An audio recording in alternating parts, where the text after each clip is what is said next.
Thanks, councillors. Just noting the time, we are going to need to seek a motion to extend the meeting as we're approaching. We've just crossed over 9 o'clock, and according to the governance rules, we need to pass a motion if we're going to continue. So as chair, I propose a motion under section 28 of the governance rules to extend the meeting by 30 minutes, allowing us time to deal with the matters and finalise the public questions that remain before us in a timely manner, and taking us to 9:30 as the end time. Can I have a mover and a seconder to extend the meeting by 30 minutes? Have a mover, Councillor Pereira, thank you, and a seconder, Councillor Ross, thank you. I'll now put that to a vote, that motion. All those in favour, please raise your hand.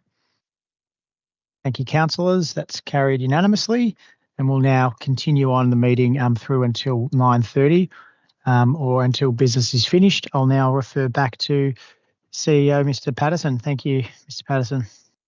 Thank you, Mayor. I'll just go back and repeat the previous question from Savita Bazov about the lack of multilingual consultation in the Hampton Park Hill Development Plan. The Hampton Park Hill Development Plan has direct implications for the waste transfer station and future land use in the area. Given that over 40% of Casey residents speak a language other than English at home, can the Council clarify whether any multilingual consultation or translated materials were provided to ensure non-English speaking residents were adequately informed about the plan and its impact? Mr. Collins will respond. We understand the importance of providing accessible information to our culturally and linguistically diverse community and offer interpretation and translation services to support access to important council information. It is not currently known how many residents access this service in relation to the July to August 2022 consultation period for the Hampton Park Hill Development Plan. The next question is from Giovanna Dana Barley about government transparency. Can the Council clarify if any overseers, advisors or non-elected individuals are assisting in answering questions or influencing the decisions made by councillors during meetings? If so, how does the Council ensure that their involvement does not undermine democratic processes or the transparency of council operations? Ms. Bednar will respond. Thank you, Giovanna, for your question. The Minister for Local Government appointed 2 municipal monitors to support the newly elected councillors and guide them in their first year as elected representatives. The monitors support the councillors in terms of understanding their role and the processes which are required to be followed to ensure the councillors are well equipped to correctly execute their roles and responsibilities. In doing this, they are supporting the democratic processes and transparency of council operations. The next question is also from Giovanna Dana Barley about accountability, transparency and democratic process. Can the Council provide a full list of financial and policy decisions over the last 5 years that were implemented without community consultation, where consultation is greater than 10% of the population of Casey? If no vote was conducted, what alternative method was used to seek community approval? If some sort of consultation was conducted, then a full report breakdown is required to be supplied to the community for disclosure. Ms. Bednar will respond. Thank you again for your question. Council provides community consultation opportunities to better evaluate community sentiment and ensure the community are part of the decision-making process.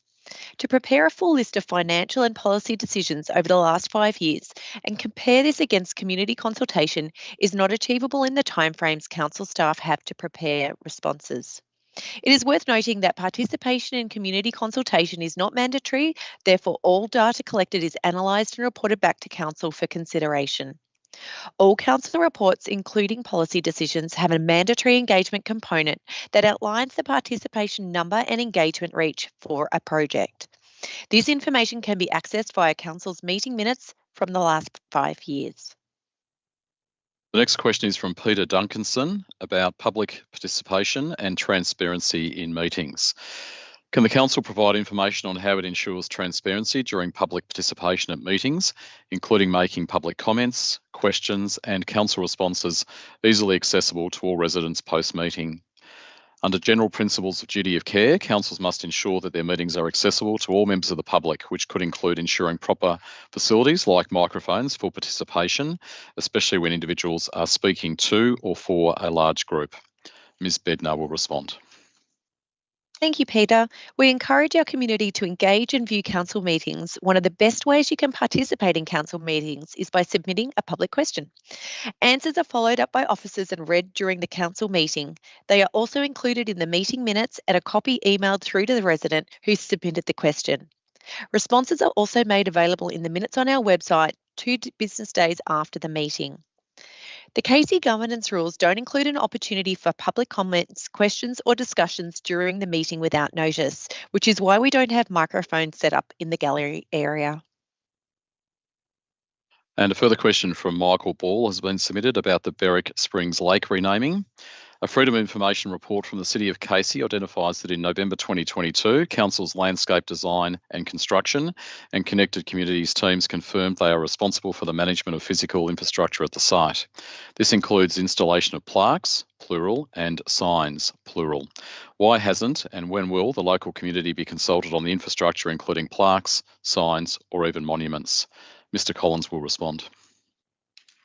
Thanks, Michael. Council engages with the community on any major infrastructure upgrades, including any major signage carried out within a reserve by Council, like we're currently doing for the proposed dog park in the area.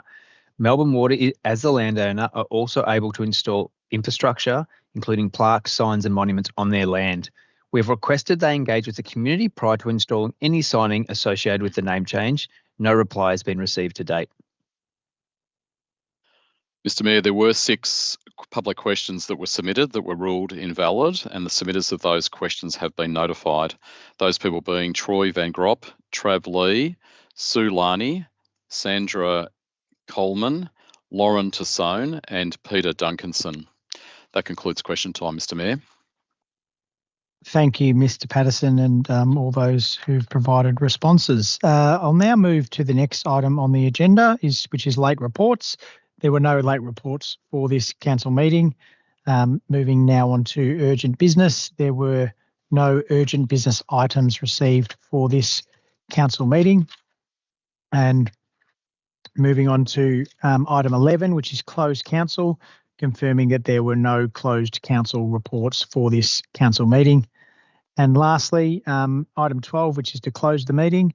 I'd like to just thank everyone for their attendance online today.